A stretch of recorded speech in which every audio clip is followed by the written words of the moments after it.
2019 ഇറങ്ങി ഫാങ്, 2024 ഇറങ്ങി മാങ്, 2025 ഇറങ്ങി മാങ്ങ.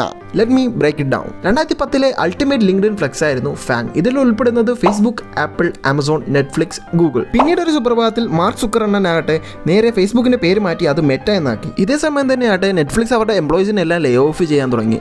അങ്ങനെയാണ് മാങ് ജനിക്കുന്നത്. No RIP or anything, just rebranding. കേൾക്കുമ്പോൾ സ്വാഭാവികമായിട്ട് വരുന്നൊരു ഡൗട്ടാണ്, ഇതൊരു ആനിമിയാണോ അതോ ടെക് ജോബ് തന്നെയാണോ? ഇതിൻ്റെ ഇടയിലായിട്ട് മൈക്രോസോഫ്റ്റ് OpenAI വാങ്ങി സീൻ മൊത്തത്തിൽ മാറ്റി. പ്രശ്നം എന്താണെന്ന് വെച്ചാൽ മാങ്ങിൽ മൈക്രോസോഫ്റ്റ് ഇല്ല. ടെക് ബ്രോസ് എല്ലാം ശരിക്കും പാനിക്കാവാൻ തുടങ്ങി. അങ്ങനെയാണ് മാങ്ങ ജനിക്കുന്നത്. മാങ്ങ അത് ഗാമയായി, ഗാമ അത് മാമ വരെയായി. കാര്യങ്ങളെല്ലാം 2025 വരെയുള്ള കാര്യങ്ങളാണ്. 2026 വരുമ്പോഴാണ് ഇതിലും കിടലും സാധനമാണ് ആയത് ഗേ മാൻ. അത് you heard that right, gay man. ഇതിൽ ലിസ്റ്റ് ചെയ്തിരിക്കുന്ന കമ്പനി ഏതാണെന്ന് വെച്ചാൽ Google, Apple, Y Combinator, Microsoft, Amazon, NVIDIA. ഇതിൽ പറയുന്ന ഈ വൈ കോമ്പിനേറ്റർ ഉണ്ടല്ലോ, അതൊരു പ്രൊഡക്റ്റ് കമ്പനി പോലും അല്ല.